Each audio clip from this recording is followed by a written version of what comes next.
राष्ट्रीय ओबीसी महासंघ बिहार प्रदेश कार्यालय के उद्घाटन समारोह में पटना बिहार के विधायक तथा पूर्व मंत्री आदरणीय नंदकिशोर यादव जी के द्वारा फीता काटकर उद्घाटन किया गया। इस अवसर पर अपने विचार प्रकट किए मुख्य अतिथि राष्ट्रीय अध्यक्ष आदरणीय बबनराव तायवाडे एवं राष्ट्रीय युवा अध्यक्ष सुभाष घाटे, पटना जिला परिषद की चेयरमैन श्रीमती स्तुति गुप्ता, प्रदेश अध्यक्ष नरेश साव, राष्ट्रीय ओबीसी नेता मुकेश कुमार नंदन, मीडिया प्रभारी जय साहू, प्रेम कुमार गुप्ता, अरविंद कुमार, प्रिंस कु राजू जी, अखिलेश कुमार मुटूर, विनीत कुशवाहा, अनिल कुमार मुखिया जी, अखिलेश गुप्ता सहित सैकड़ों ओबीसी नेता और कार्यकर्ता उपस्थित हुए।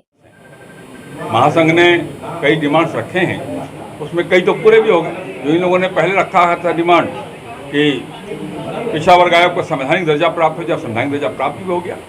और भी कई डिमांड्स हैं जिनको जैसा पहले बताया गया आपको, अलग अलग राज्यों में ओबीसी के लिए अलग अलग आरक्षण की व्यवस्था है।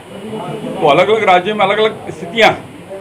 तो राज्यों के स्तर पर जो काम होने हैं उसके लिए महासंघ उन राज्यों के अंदर वहाँ की सरकारों से के सामने अपनी बात रखेगा और जो भारत सरकार संबंधित बातें हैं वो उनके सामने रखेगा। सर, दोनों जगह सरकार तो आप ही की है, एनडीए की। मैं बात बिहार की केवल नहीं कर रहा हूँ, देश में केवल बिहार ही राज्य नहीं है भैया।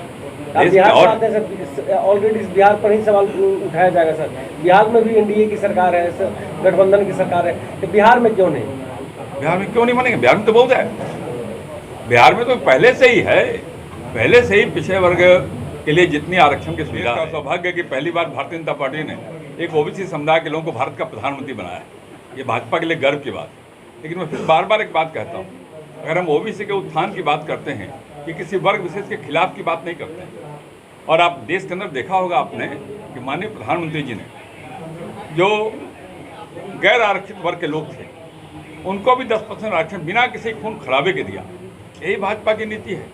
ओबीसी समुदाय का नेता जब बड़े ओहदे पर पहुंचता है, चाहे वो कर्पूरी ठाकुर के रूप में हो या नरेंद्र भाई मोदी के रूप में, समाज के सब वर्गों की चिंता करता है और ओबीसी के हितों का भी संरक्षण करता है। अभी तक 340 के तहत आइडेंटिफाइड ओबीसी सब वर्ग को नहीं मिल रही।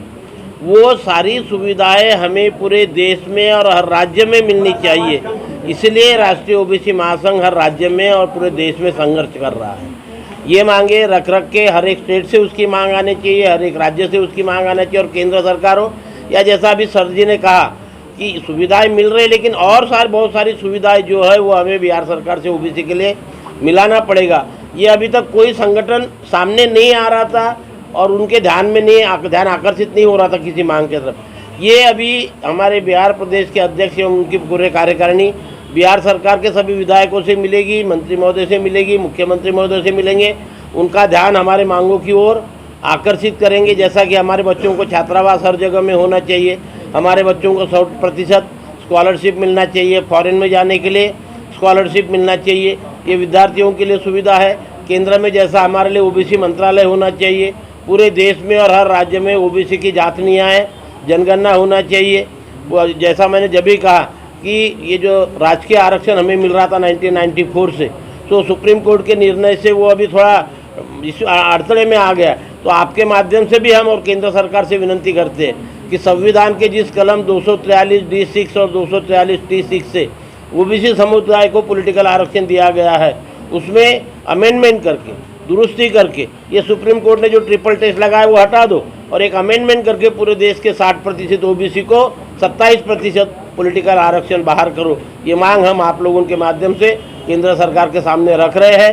केंद्र सरकार उस पर विचार करेगी, ऐसी हमें पूरी उम्मीद है। लेकिन संघर्ष से जारी रखना पड़ता। हमारे बच्चों को 100% स्कॉलरशिप नहीं मिल रही। हमारे किसान भाई 60 साल के होने के बाद किसान मजदूर को पेंशन नहीं मिलती है, पेंशन मिलनी चाहिए। ऐसी बहुत सारी योजना है कि जो ओबीसी समुदाय के संविधान के कलम 340 के तहत सरकार ने देनी चाहिए। लेकिन अब अभी तक हम लोग ओबीसी लोग बटे हुए थे, बिखरे हुए थे, ऑर्गेनाइज नहीं थे और ऑर्गेनाइज होकर हमारी आवाज़ हर सरकार के राजधानी तक और दिल्ली तक नहीं पहुंचती थी। आज राष्ट्रीय ओबीसी महासंघ पूरे देश के ओबीसी की जनता को एक छत्र में लाकर एक साथ ऑर्गेनाइज होकर सारे पॉलिटिकल पार्टियों के सामने हम हमारी डिमांड लेकर जाते हैं।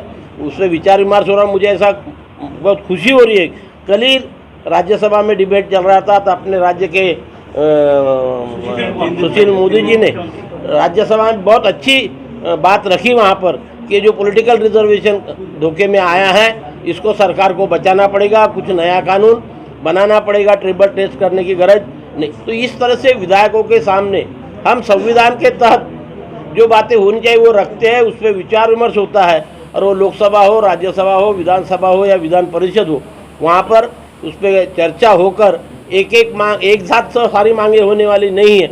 लेकिन मुझे खुशी है कि केंद्र सरकार भी हमारे मांगों की तरफ ध्यान दे रही है, हर राज्य सरकार भी हमारे मांगों की तरफ ध्यान दे रही है। और मैं ये कहूँगा आपके माध्यम से कि ओबीसी के उत्थान का मार्ग अभी आज़ादी के 75 साल के बाद सब लोग इकट्ठा आने से धीरे धीरे चालू हो गया। ये हमारे लिए थोड़ी खुशी की बात है, पूरी खुशी की नहीं, लेकिन थोड़ी की खुशी। इसलिए सारे राज्यों में हम लोग प्रदेश कार्यालय का दीपक मेहता जी की हत्या बहुत दुखद है। राज्य सरकार ने पहल करके अपराधियों को पकड़ा है। किसी भी हालत में अपराधी बचेंगे नहीं, हमारी सरकार का निर्णय। सर आए दिन सर ओबीसी वर्ग में हत्याएं बढ़ी जा रही है सर, ओबीसी वर्ग ये हत्या का जाति से कोई मतलब नहीं है, अपराधी की कोई जाति नहीं होती है। लेकिन कोई भी अगर अपराध करता है उस अपराधी को हम छोड़ेंगे नहीं।